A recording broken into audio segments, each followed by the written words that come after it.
All right, thanks for joining us again on another video. Today we are going to show you, I guess, how to change out the batteries that are inside your key fobs, your remote keys, or whatever kind of remote key it may be. They're all different, but we're just going to kind of show you some general ways to open them up and what kind of batteries are generally in them and how hard they are to find them and things like that, and what we charge for that. So I brought out, I got a couple different models to show you. All of these open up differently and they all take different types of batteries. Some of them may be too in-depth where I'm not going to do it right now just because it's a pain in the butt, but most of them are pretty easy. So most of the batteries that are in your remote keys, like this is one here, common, like Ford, like Mustangs use these, some of the F-150s do. And you got like this one here, which is also another Ford, right? It's a really key blank with remote. You have your standard, regular, just remote with no key at all.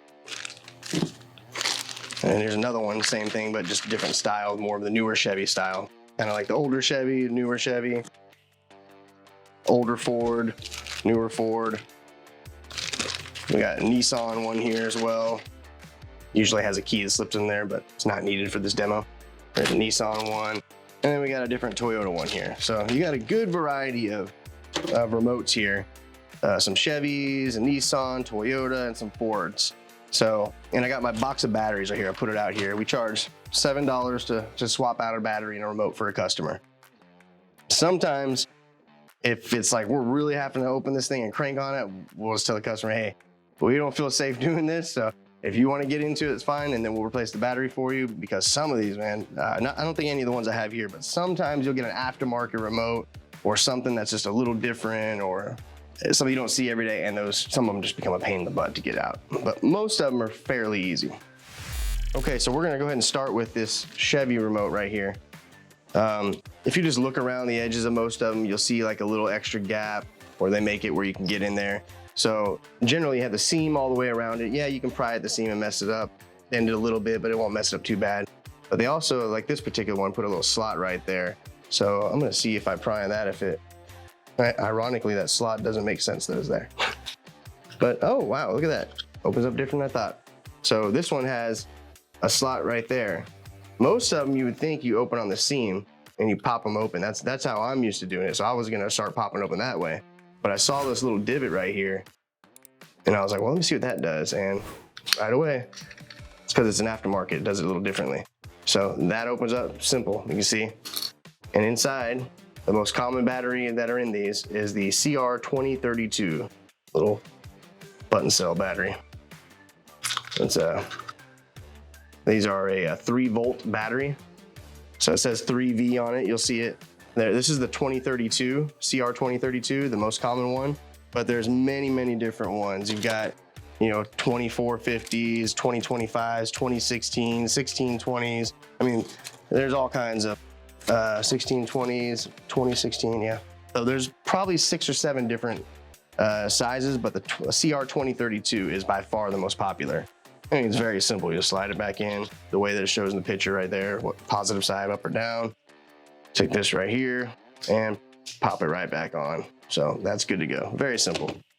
Another Chevy remote. This one, right along the seam is where you're gonna wanna pry. It makes a little bit wider gap just right there, just a slightly wider gap. And that's where you're gonna wanna put that, and look at that. Super easy, all right? You push the battery out on this one, so it just comes out of the slide right there. And pull that out, replace it if you needed to, slide it back in. So those are the Chevy remotes, as you can see, very easy on those. So let's go to the Nissan one right here. The Nissan one, this is actually the key slot. There's usually a key that slides in here and it completes the top here with a little key ring. So once you pull that out, then you basically just got to get between the crease of the remote, just like I just did. And sometimes you need to use a bigger flathead. I just got a little tiny one here, but it works fine. Pop that open. There you go, all right? And there's your battery.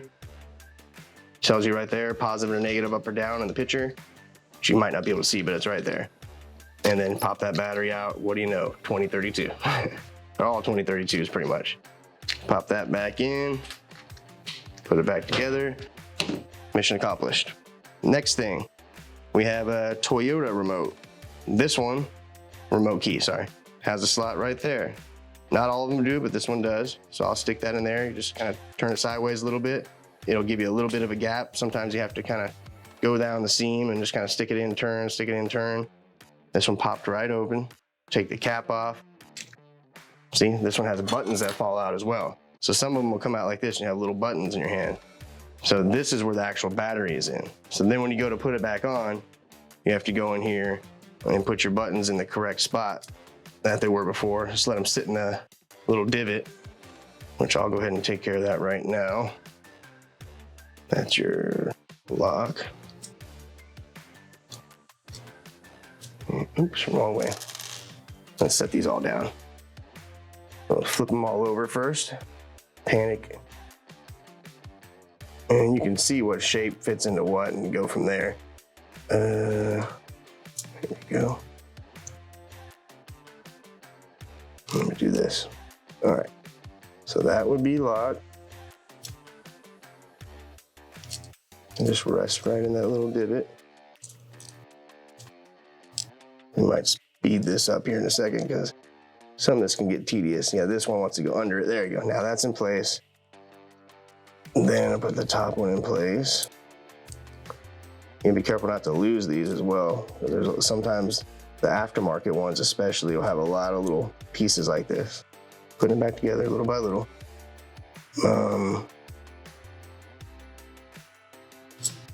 Okay.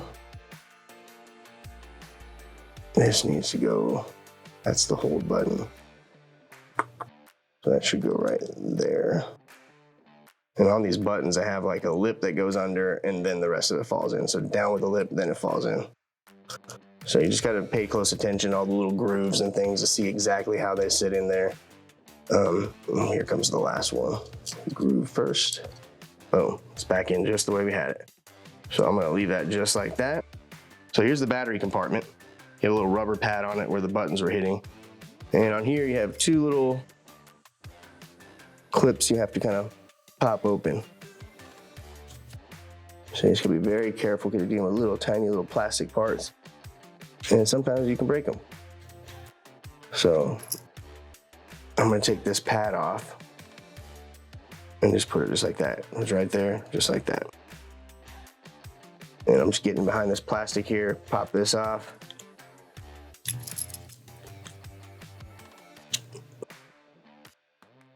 Trying to do it carefully, but I don't want to break it. There we go. And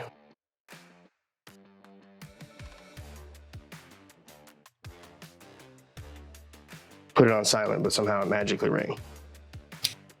Anyway, that's off. And then battery slides out right there. And then you can replace it. Pop the cap back on. Got that, put that back over. And then this is a funky looking shape. Probably goes just like, yeah, they made this D-pad look really weird. It's hard to kind of figure out where it goes now. So anyway, I'll figure that out in a minute, but you gotta put the D-pad back on and put that on. But for sake of the video, I'll keep moving on.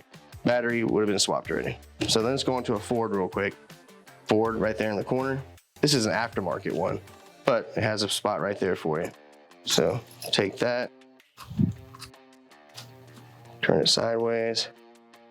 Sometimes you might have to get a bigger flathead, just depending on how big. This one has a much bigger, see? And just kind of work along the crease so you don't damage it. And then pops off just like that. Battery slides out just like anything else right there. Slide it back in, pop it back on. The batteries usually are about $5 each or something like that. We charge $7 installed, but you can find them at just about anywhere. If you can't make it to a lock shop that has them, you can go to Walgreens, CVS, you know, batteries and bulbs or whatever that store's called. There's many different options to get them. So anyway, and then putting them back together sometimes is the harder thing. Actually, getting them apart is usually not as difficult.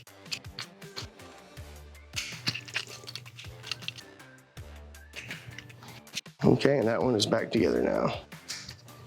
Cool. Last one. This one, I believe you can pull off your finger. Maybe not. Well, it's a little tight to do that. But anyway, on this one, I'm just gonna get in here where I can find a spot, pop that open, and now I'm in. I can tell I'm in now. I just gotta go around the edges, make sure. There you go. That popped right off. 2032, just like the rest of them. And you just pop that out. So super easy. So as you can tell, most of these are fairly easy. Sometimes I understand why customers come in hesitant of opening them because they're like, hey, I don't want to break it, right? So anyway, as you see, it's fairly easy to do this. It's not rocket science. Batteries are readily available. It's usually a CR 20 something, right? 2015 or 2016 or 2032 or 2025 or whatever. So hopefully this helps you. If you have any ideas for any of our Guardian Answer videos, let us know in the comments below, and we'll try to answer that question for you, or maybe we can make a video out of it.